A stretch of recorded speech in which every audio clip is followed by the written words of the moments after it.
Suman TV presents moms kitchen కి స్వాగతం.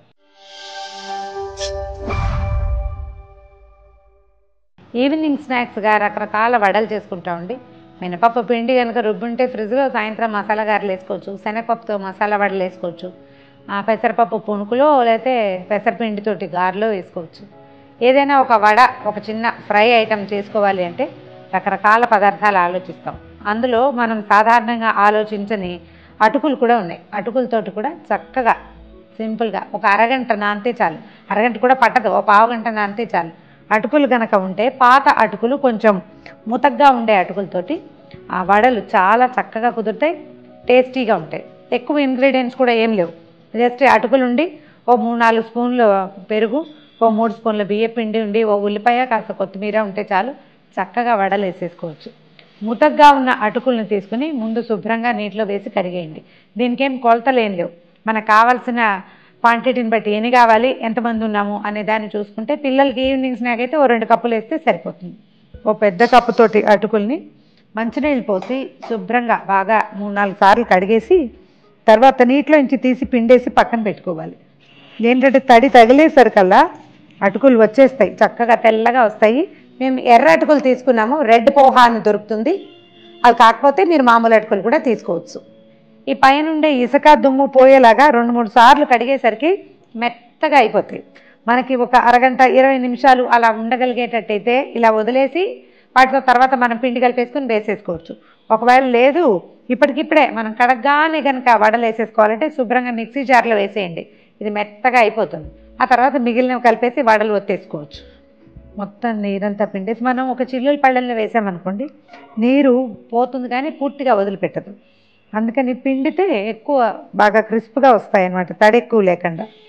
ఒక పావు గంట సేపు మూత పెట్టి అట్టపెట్టి తర్వాత ఈ అటుకుల్ని మెత్తగా మనం గోధుమ పిండి ఎట్లా పిసుకుతాం అట్లా చేతి కొద్దీ పిసికేసేయండి బలంగా. ఇది మీ వల్ల కాదనుకుంటే ఇంకా మిక్సీయే, మన వల్ల అవుతుంది అనుకుంటే ఇలా చేయొచ్చు, బాగుంటుంది. దీంట్లో ఏంటంటే బైండింగ్ కోసం మనం ఏదైనా పిండి వేసుకోవాలి, బియ్యపిండి కానీ శనగపిండి కానీ వేసుకోవచ్చు. శనగపిండి వేస్తే ఏమో కలర్ బాగా వస్తాయి, మంచి గోల్డెన్ బ్రౌన్ కలర్ తొందరగా వచ్చేస్తుంది. బియ్యపిండి వేస్తే కొంచెం లేత రంగులో వస్తాయి, కాకపోతే శనగపిండి సూట్ అవుతుంది అవ్వదు, కొంతమందికి సరిపోదు కదా, అలాంటి వాళ్ళు బియ్యపిండి వేసుకోవచ్చు. ఈ కప్పు అటుకులకి ఒక 3 టీ స్పూన్ల బియ్యపిండి వేస్తున్నాను. పిండి ఈవెన్గా కలిపేయండి. తర్వాత 1 టీ స్పూను జీలకర్ర, తర్వాత ఒక 4 పచ్చిమిరపకాయలు, అల్లం పచ్చిమిర్చి జీలకర్ర ఒక మాట దంచేసి వేసుకోవచ్చు, డైరెక్ట్గా ముక్కలు. ఇది పెద్దవాళ్ళ కోసం కదా ఇట్లా ముక్కలు. ఒకవేళ చిన్నపిల్లలు ఉంటే ఊరికి కొంచెం అల్లం పచ్చిమిర్చి వాసనకి 2 దంచి వేయండి, కనపడకుండా కలిసిపోతాయి. తర్వాత కొంచెం అల్లం ముక్కలు.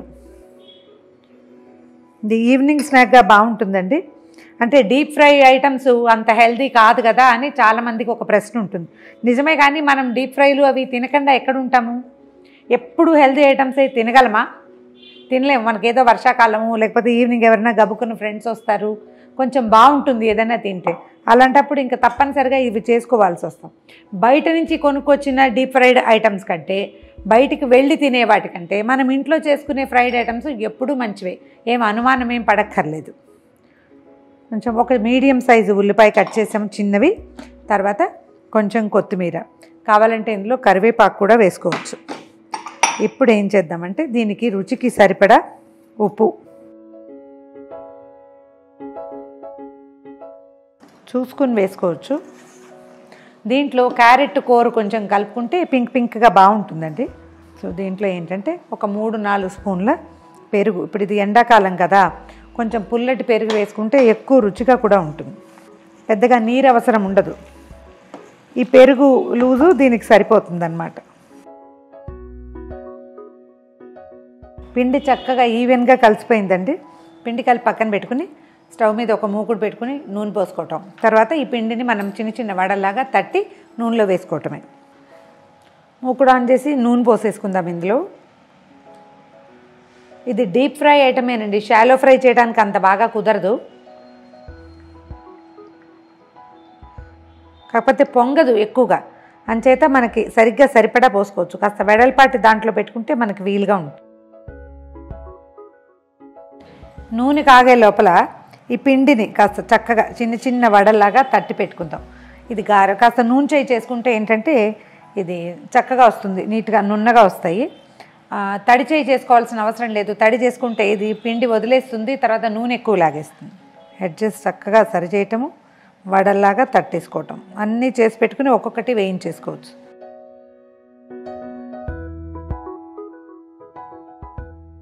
నూనె కాగిపోయింది, అటుకుల వడలు వేసేద్దాం. అయితే వీటిని వేయగానే కదపకూడదు, కొంచెం దూరంగా వేసుకోవాలి.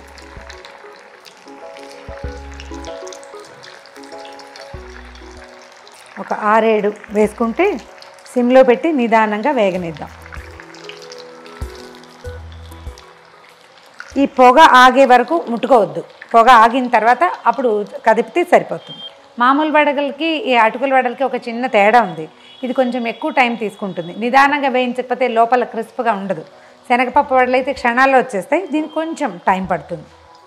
వేగిపోయినాయి చూడండి. మనకి వేగిన గుర్తు ఏంటంటే అవి చక్కగా స్విమ్ చేస్తుంటాయి నూనెలో.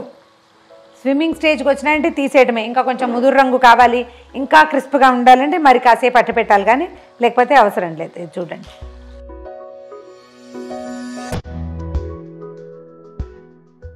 మిగిలిన వడలన్నీ కూడా ఇదే రకంగా వేయించేసుకోవటమే.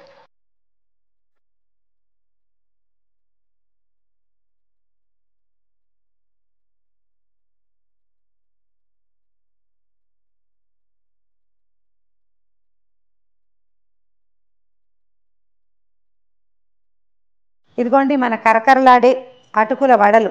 చూద్దాం ఎలా క్రిస్ప్గా ఉన్నాయో. ఇలా చక్కగా విరుగుతాయి, చాలా బాగుంటుంది. ట్రై చేసి చూడండి. బ్రహ్మాండంగా ఉంది.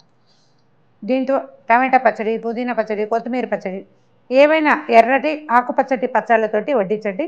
లేకపోతే పిల్లలకి నచ్చితే టమాటా సాస్తో కూడా వడ్డించవచ్చు. ఈ వీడియో కనుక మీకు నచ్చినట్లయితే లైక్ చేయండి, షేర్ చేయండి. మరిన్ని ఇంట్రెస్టింగ్ వీడియోల కోసం సుమన్ టీవీ మామ్స్ కిచెన్ని సబ్స్క్రైబ్ చేసుకోండి.